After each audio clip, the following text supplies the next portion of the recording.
I'm fascinated by the breadth and depth of your knowledge and how many realms and layers of those realms you know so much, you understand so much.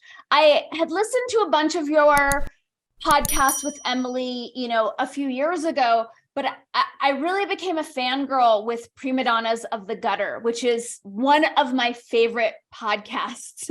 I love it. I love it so much. How you guys tackle fashion and pop culture, and it's just like such a rich area. And the way that you'll deconstruct things and take it back to different centuries and what was in vogue then. So I'm very curious about your path and how you came to know what you know. Like, were your parents hip to all of this? Did you grow up like not as programmed as the rest of us? Like, can you walk me back a little bit as to how you came to be the awesome cultural maven that you are? Oh, thank you, Danny. You're so sweet. I've got to say, I love Prima Donnas of the Gutter too. I love, love, love it so hard. I get so excited every time we start tossing ideas, and we usually just show up and record, girl. And then I want to definitely give the proper shout out because Amy D is a delight to work with. Oh my God, I feel blessed that we came into orbit, and we just fit so well. So, and I know you love Miss Amy D, I the D. love Amy D. I like, God bless her. And I love your guys' chemistry as podcast Yes. hosts. Like, you'll be speaking for a while and I'm like, damn, she knocked that out of the park. And then Amy comes in and I'm like, whoa, she took it to another level. And you guys keep just like raising. I love you guys together. It's good. Well, she grounds me out. She gives receipts because I get so Yeah. far out. And Amy, we need Amy to come in with the receipts because I'm just so far out. And she does it. She delivers hardcore. So it makes the show dynamic. As far as me, I have had quite a life.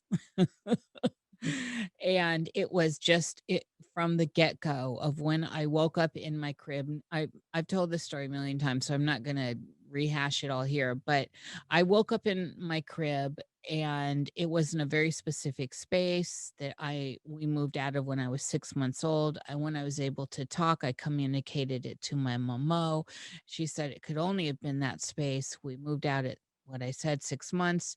And the realization though that started the journey here was I got in, I thought I was having a sleep paralysis for real. And I'm trying to move, and you know how those things go. I'm trying to scream, but I am screaming. And then I'm trying to like adjust and all this. And I realized I was in a little baby body, and I saw my fingers, and then I heard the door creak, and then here's my mom, and then she's over me saying, "Hi, there you are, blah, blah, blah." That was my awakening into this experience. And so from that point on, it was a crazy journey, but I've been involved in fashion and art my whole life. And then my mother was very involved in a lot of, she liked powerful people. And so there were a lot of powerful people around us. And I think just being open and an observer, I was always weird. I think a lot of us were, right? Hail And to the how do you weird define kids. weird? How did your weird express? Well, my weird expressed in kind of almost weirder ways for other people, but because there are stories of me bilocating and stuff like this. There's some I remember these stories, but it's good to have those stories, and which is why I scared some of my family. But I was like a lot of us, I was a loner. I just didn't fit into the circles around me, but I was also scared. People were afraid of me, so I didn't get beat up or anything. Like, people were straight up afraid of me, which still happens. And And is that because of a strong personality? Is that because you're witchy? Is that because of your relationship with non-ordinary reality? I think it's a combo. I do think it's a combo. And when I was a very young child, it was well, it was definitely a combo then, but I was strangeness has, I guess, I'm going to throw this in air quotes, paranormal stuff around me has been very prevalent, like a lot of us, right? And but I did do some crazy things. Like there's the bilocation stuff that's crazy, Mhm. and other stuff. So, but yeah, I have always been different in my expressing, in my adornment. Mhm. So there's that. um I went through a lot of hardships. There was some, there was trafficking involved in my childhood that gave me a very clear insight. I call it trafficking light, because there is, this is like a family thing. And it's probably not even the right show for this, but it was, almost like grooming, but not Mhm. quite, because I was in the mix of it, and bad things happened. And I was talking about those bad things, by the way, and got shut up and all that. And I'm fortunate enough, as one of these people, that one of the people I accused, that I absolutely got terrorized for accusing, later ended up in prison for what I was accusing him of, for doing it to his own kids. And he stayed in prison for a long time, and then he got out and became a famous artist. He's now dead, and he was a famous Santa Fe artist. Whoa. And I loved him. I loved him. I've talked about that story a lot, but I got tossed around in that circle. Mhm. And the validation was that I never got an apology, but it's on record. He's on record going to jail for what I said. And like a decade before, when it was happening to me and I was being silenced. And, so I have a lot of receipts. I have receipts proving a lot of what I can say, where a lot of people don't have them, which is just fine, because people like me are saying, I believe you, to a Right. lot of people that are having people say, well, where, prove it, prove it. And I'm like, this person's telling a story I believe, and Right. I have receipts. I have direct connection to big stories that made the world news, direct connections, because of my mom. So is your mother famous? Is she like high society?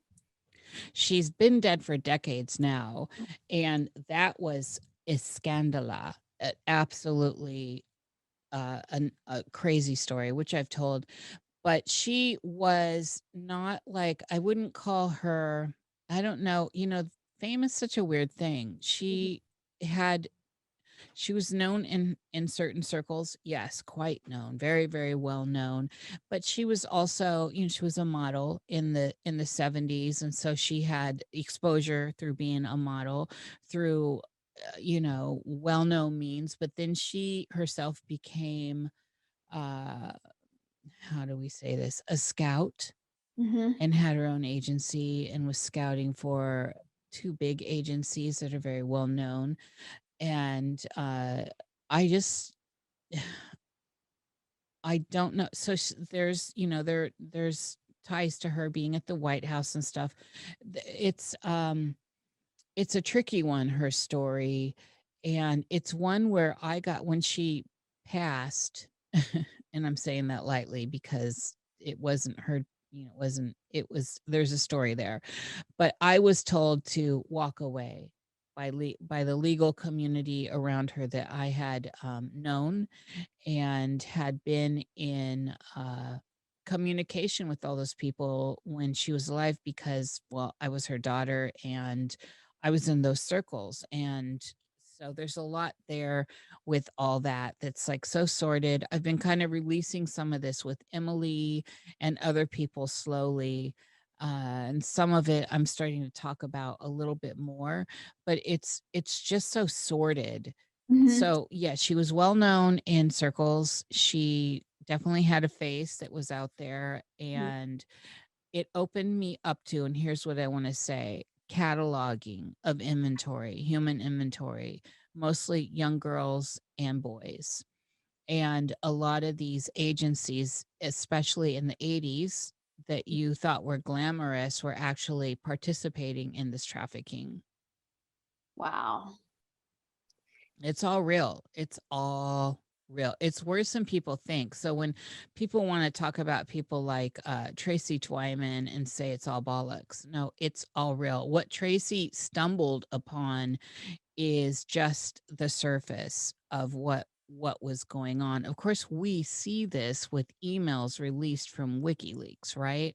Right. Everyone wants to burn the messenger and totally get what do we call it, gaslighted now from the actual message, reading the actual mail from these people. If you read the mail, you would never think of any of those people as human again. And most people out there never read the mail, except for people like us that are curious. Thanks so much for tuning in, superstars. Did you know that I am also an illustrator? Did you know that my illustrations are featured on an array of amazing products, including this one, which you may or may not be able to see given my awesome background? So isn't she so cute, little Miss Scorpio? So all of my astrology series are on a rotating cycle on Society 6, along with a bunch of other really awesome designs. As you are inspired to nab some of my high vibe illustrated swag, click through the link in the description or find me society6.com/Danny Katz. And thank you so much for your support. Really, truly means the world.